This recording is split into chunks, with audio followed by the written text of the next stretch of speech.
O drama tem início no momento em que Aylin é rejeitada pelo príncipe herdeiro do Império Omaer, Cedric Jean Omaer. Em meio ao salão repleto, ele a acusa de ser arrogante e traiçoeira, declarando sem hesitar que está apaixonado por Lilia. A notícia se espalha rapidamente entre os convidados, que passam a cochichar entre si. Alguns murmuram que Lilia jamais deveria sequer se dirigir a Aylin por ser arrogante e mimada. Diante da cena, Aylin sente o peso do constrangimento. A dissolução pública do noivado a expõe a olhares curiosos e julgamentos silenciosos. Ainda assim, ela se mantém firme. Não há lágrimas, nem gestos impulsivos. Ela escolhe não ceder ao momento. Em silêncio, Aylin decide que não dará a Cedric a satisfação de vê-la abalada. Não alimentará o ego inflado dele, nem transformará sua dor em espetáculo. Em vez disso, guarda sua dignidade e segue em frente com determinação contida. Determinada a não aceitar o destino que aguardava, Aylin decide seguir até o castelo do Rei Demônio. Ela sabia com uma clareza inquietante que, se nada fizesse, acabaria morta quando ele despertasse e recuperasse plenamente suas forças. Aquela jornada, portanto, não era apenas ousada, era necessária. No caminho, atravessa uma floresta estranhamente silenciosa, onde árvores sem folhas se erguem como sombras secas contra o céu. Sobre os galhos, corvos a observam. Logo começam a grasnar e suas vozes parecem carregadas de intenção, repetindo insultos que são familiares. Chamam-na de rejeitada, mimada, arrogante. Havia algo perturbador naquilo, como se aquelas palavras não fossem próprias das aves, mas ecos de alguém que ela conhecia bem, como se repetissem de forma cruel o desprezo de Cedric. Ao chegar ao portão do castelo, encontra-o fechado. Por um instante, hesita. Mas então, em um súbito clarão de energia mágica, o portão é destruído com facilidade impressionante. Surpresa, ela se vira, menos se vê. Ali está o Rei Demônio, imponente e sereno, com uma presença que domina o ambiente. Aylin, por um momento, esquece até mesmo o motivo que a levou até ali. Há algo na figura dele que a fascina profundamente, uma beleza inesperada, quase real. Reunindo coragem, ela faz algo que nem ela mesma havia planejado com tanta clareza. Declara que deseja se casar com ele. A surpresa é imediata. O Rei Demônio jamais a havia visto antes. Desconfiado, considera a possibilidade de que aquilo seja uma armadilha, talvez arquitetada por alguém. Sua expressão revela cautela. Ainda assim, Aylin não hesita em negar. Afirma que está ali por vontade própria, que não pretende desperdiçar mais nenhum instante de sua vida longe dele. A resposta o desconcerta. Há um leve embaraço em sua postura quando ele pergunta, com certa hesitação, se ela realmente está apaixonada. Aylin confirma com sinceridade direta e quase como um detalhe inesperado em meio à tensão. Pede desculpas pelo estado de seu vestido, rasgado durante a travessia pela floresta. Com um simples estalar de dedos, ele resolve a questão. O tecido se recompõe, as botas voltam ao estado original, e Aylin, mais uma vez, apresenta-se impecável, como se a jornada difícil jamais tivesse deixado marcas visíveis. Após uma breve conversa, ela se despede. Em outro gesto simples de magia, o Rei Demônio a envia de volta para casa. Na manhã seguinte, a realidade retorna com frieza. Aylin recebe uma carta de seu pai. Nela há a confirmação de que Cedric pretende oficializar a anulação do noivado dentro de 2 meses. Mais do que isso, exige que Aylin assine o rompimento publicamente, durante uma festa, uma exigência que carrega um claro propósito de exposição e humilhação. Ao ler aquelas palavras, torna-se difícil não perceber a intenção por trás da decisão. Não parece apenas uma formalidade política, mas algo cuidadosamente planejado, possivelmente com a influência de Lilia, cuja presença, mesmo à distância, continua lançando sombras sobre o destino de Aylin. Aylin concorda com a exigência, não como quem se rende, mas como quem aceita o desafio em silêncio. Dentro dela, algo muda, uma determinação firme, quase ardente. Se havia um jogo sendo armado para humilhá-la, ela não pretendia ser apenas uma peça nele. Decidida, retorna à floresta com a intenção de reencontrar o Rei Demônio e, desta vez, conquistar de fato seu coração. No entanto, o caminho já não é o mesmo. Ailyn percebe, após horas caminhando, que está presa em círculos. A floresta, envolta por uma barreira mágica, parece brincar com sua percepção, impedindo qualquer avanço. Sem se desesperar, ela observa. Sabe que não está sozinha. Os corvos continuam ali, ocultos entre os galhos, testemunhas silenciosas da magia que aprende. Com calma, Ailyn revela o que trouxe consigo uma peça especial, um símbolo de guardião da entrada. Uma oferta simples, mas significativa. Um dos corvos se aproxima, curioso. Ela prende o laço em seu pescoço, transformando-o, simbolicamente, em portador daquele emblema. O pequeno gesto parece suficiente. A ave se agita satisfeita e, pouco a pouco, a magia ao redor se dissipa. Como forma de recompensa, Ailyn oferece ao corvo um biscoito de amêndoas. A ave aceita com entusiasmo, sem perceber um leve efeito que logo a faz adormecer profundamente. Com cuidado, Ailyn o toma em mãos e, com uma serenidade surpreendente, faz sua exigência. Chama pelo Rei Demônio, afirmando que, caso ele não apareça, não hesitará em tirar, uma a uma, as penas do pássaro. Não há demora. O Rei Demônio surge sem resistência visível, como se já esperasse por aquele chamado. Diante dele, Ailyn mantém sua compostura e pede, de imediato, que ele cure o corvo. Ele o faz sem questionar, e a pequena criatura desperta ilesa. Desta vez, Ailyn oferece outro biscoito, agora sem qualquer artifício. Antes de permitir que o corvo coma, o próprio Rei Demônio prova o doce, em um gesto quase instintivo de cuidado. Somente então entrega a ave, que demonstra imediato agrado.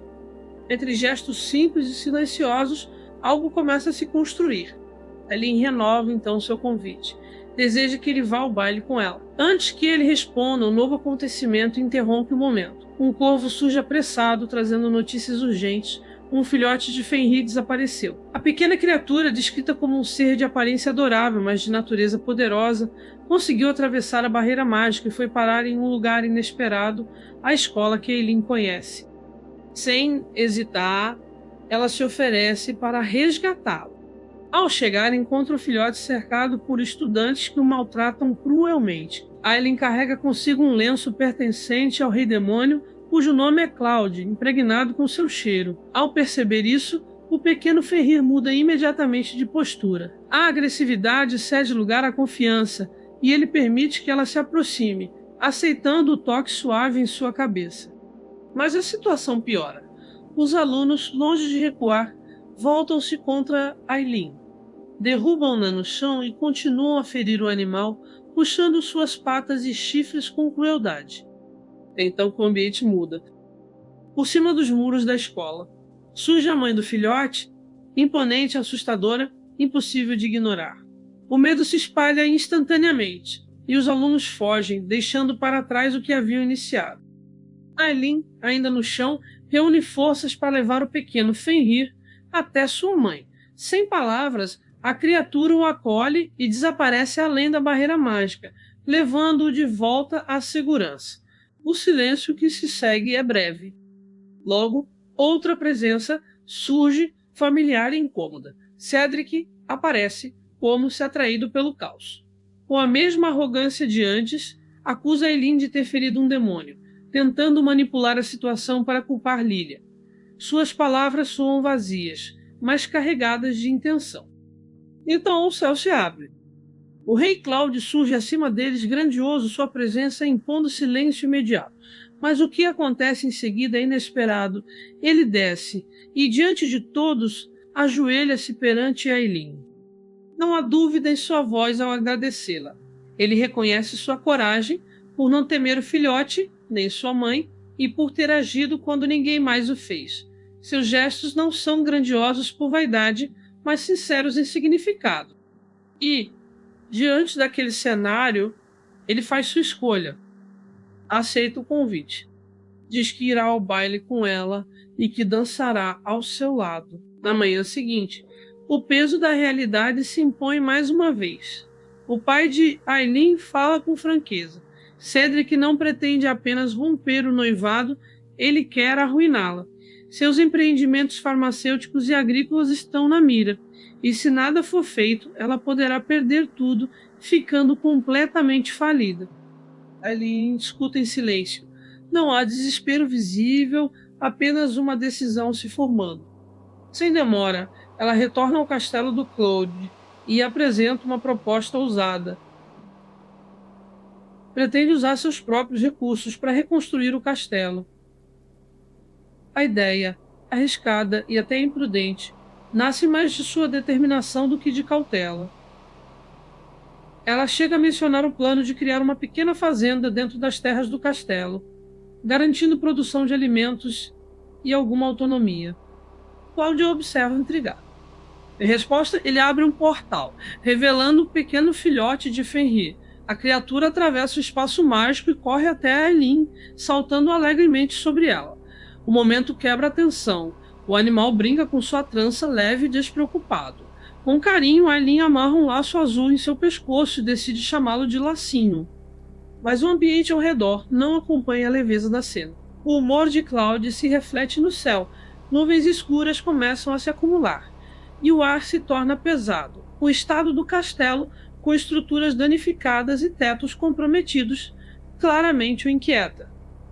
Ainda assim, Aileen segue com seu plano. Ela traz ao castelo alguns especialistas humanos. Um botânico, um médico e um jovem arquiteto. Acredita que com as pessoas certas pode transformar aquele lugar em algo seguro e funcional.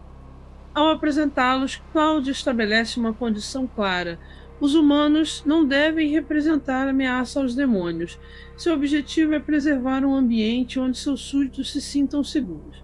Ele ouve pouco, observa mais, e logo os dispensa, deixando implícito que tomará decisões quando julgar necessário.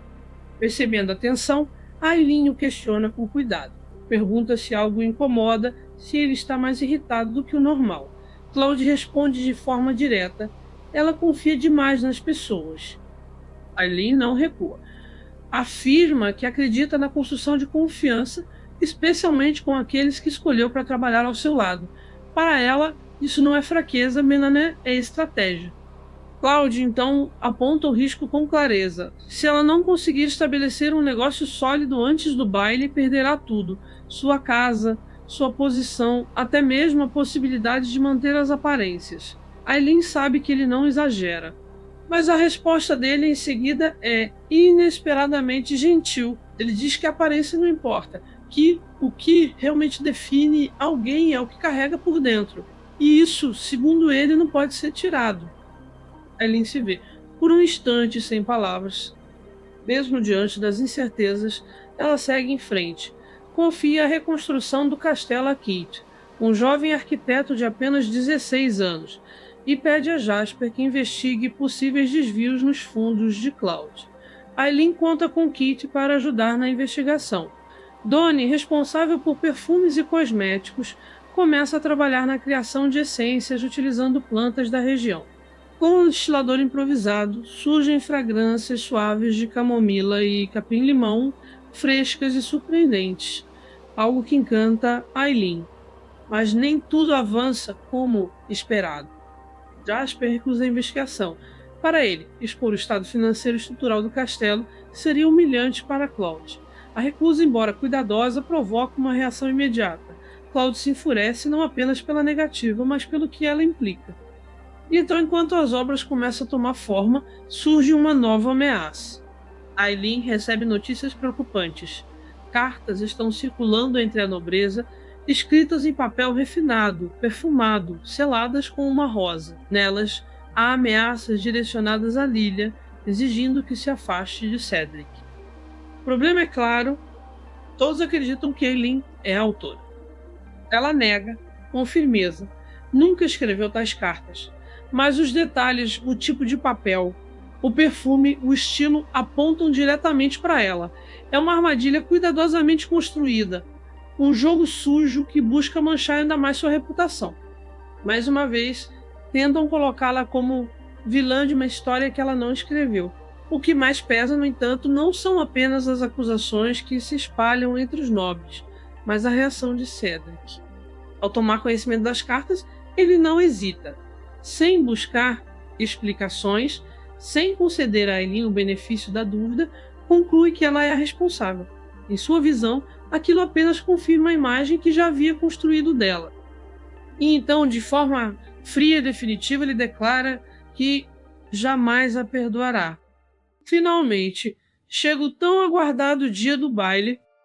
Ailyn se prepara com cuidado, quase como se cada detalhe fosse parte de uma estratégia silenciosa. Escolhe usar justamente o vestido que Cedric havia selecionado para ela, um traje vermelho adornado com renda preta, elegante e marcante. Ajusta também o penteado e o perfume para que tudo esteja em perfeita harmonia. Não há acaso em suas escolhas. Antes de partir, seu pai ainda tenta dissuadi-la. Sugere que ela abandone qualquer ligação com Claude e considere, mais uma vez, se aproximar de Cedric, não por amor, mas como forma de recuperar parte das perdas financeiras. Ailyn escuta, mas não responde. Algumas decisões já não estão mais abertas à negociação. Pouco depois, um informante se aproxima dela no castelo. Traz notícias importantes. O Corvo Amêndoa, curioso e persistente, havia vasculhado as correspondências descartadas e encontrado algo revelador. Uma pista concreta sobre quem estava por trás das cartas incriminadoras. Mas a informação veio acompanhada de algo ainda mais preocupante. Lilia desapareceu. Cedric, sem hesitar, suspeita imediatamente de Claude. Convencido de que se trata de um sequestro, envia cavaleiros em treinamento até a floresta. Ailyn recebe a notícia com espanto. Ela sabe o quanto essa decisão pode agravar ainda mais a situação. E, como esperado, o caos não tarda a alcançá-la. Durante o baile, em meio à celebração, Ailyn é acusada publicamente de envolvimento no desaparecimento de Lilia. A acusação se espalha rapidamente e Cedric surge acompanhado de soldados pronto para ordenarem sua prisão. Mas antes que qualquer ação seja tomada, uma presença interrompe o momento. Claude aparece. Com tranquilidade firme, ele a protege, menos e mais do que isso, entrega a ela as provas que podem mudar tudo.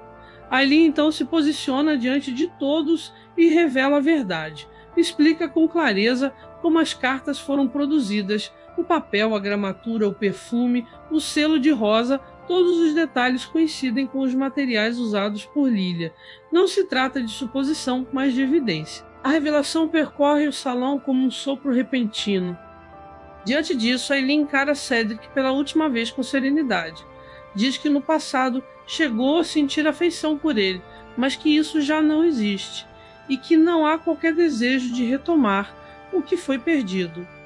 Sem hesitar, aceita o convite de Claude. Os dois seguem para o centro do salão e começam a dançar. Não há pressa, nem tensão, apenas leveza. Ailyn, agora livre das acusações e do peso que carregava, permite-se pela primeira vez em muito tempo simplesmente estar presente naquele momento. E enquanto a música ecoa, fica claro para todos, ela não apenas provou sua inocência, ela também escolheu seu próprio caminho, pouco depois, quando tudo parecia finalmente tomar um rumo mais estável. Ailyn se depara com uma nova e amarga revelação. Ao investigar com mais atenção os negócios ao seu redor, ela descobre que Keith, em quem havia depositado confiança, não era tão leal quanto aparentava. Registros e contatos ligados ao pai dela revelam algo perturbador. Havia um esquema em andamento para capturar e vender demônios, incluindo aqueles próximos de Claude. Ailyn entende então a gravidade da situação. Aquilo não era apenas traição, era parte de um plano maior.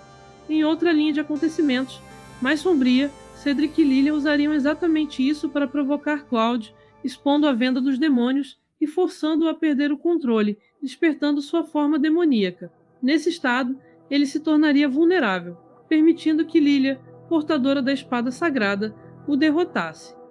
Mas, desta vez, os eventos tomam outro rumo. Quando o esquema começa a se desenrolar, Beelzebub, o leal aliado de Claude, intervém. Ele cria uma intensa luz no céu, assustando os compradores humanos e os confundindo, eles caem no chão tontos. A confusão abre uma pequena janela de oportunidade. Keith, aproveitando o momento, consegue tomar o livro contábil, que registrava as transações do líder dos humanos. Ainda assim, a vantagem é frágil. Os humanos se recuperam rapidamente e o confronto se intensifica. Amêndoa, o corvo atento, entra em ação, espalhando poeira para desorientar os inimigos. Em meio à confusão, Cage consegue libertar os demônios capturados e inverter a situação, colocando os próprios humanos nas jaulas. Mas então, como se o destino insistisse em tensionar ainda mais o cenário, Cedric e Lily aparecem. Sem hesitar, Cedric parte para o ataque. Seu alvo é Beelzebub. O golpe é direto, perigoso, e por um instante tudo parece caminhar exatamente para o desfecho temido. A fúria de Claude sendo despertada. O caos se instala. Aileen a pega no meio da situação. Cedric tenta levá-la à força, e diante de sua resistência, a atinge, fazendo com que ela perca a consciência. Quando desperta, está acorrentada, presa em um ambiente fechado, sem saber exatamente onde está. A tensão cresce rapidamente. Cedric se aproxima, suas intenções claras e perturbadoras. Mas o tempo não joga a favor dele. Amêndoa, vigilante, percebe o que está acontecendo e voa para avisar Claude. A resposta é imediata. Claude surge e destrói o local com força devastadora. Ao ver Aileen naquela situação, algo dentro dele se rompe. Ele a protege, afasta Cedric, e ao encará-lo, sua fúria se torna impossível de conter. A transformação acontece.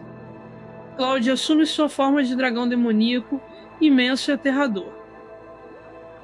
Era exatamente o que seus inimigos desejavam, levá-lo a esse estado, onde perderia o controle.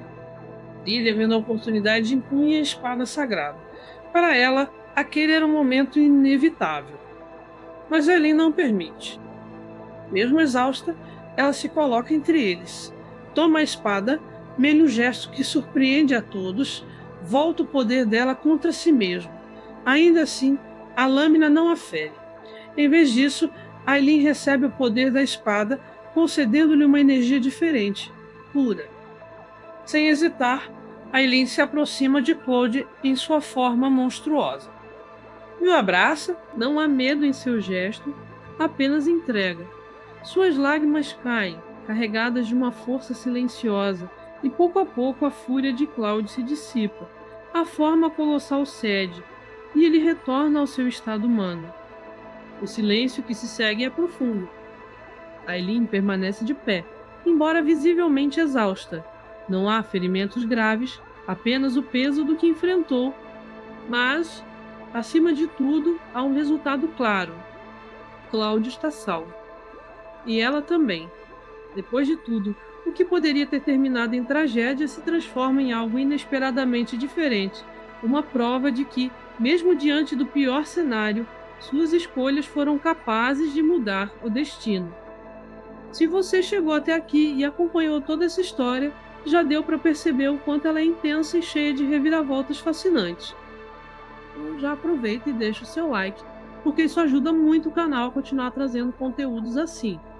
E se você ainda não é inscrito, se inscreve agora e ativa o sininho para não perder os próximos vídeos. Ah, e para você que já assistiu antes e acabou não voltando, volta pro canal. Sempre tem conteúdo novo esperando por você.